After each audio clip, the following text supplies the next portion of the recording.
ఇస్తా. నీ హత సాక్షిగానే చస్తా. రా నా ప్రియ యేసూరా,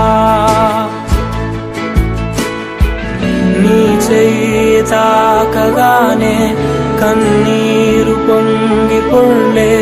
నా కన్నీటిని చూసి నీ కన్నీరే నన్ను చేరే.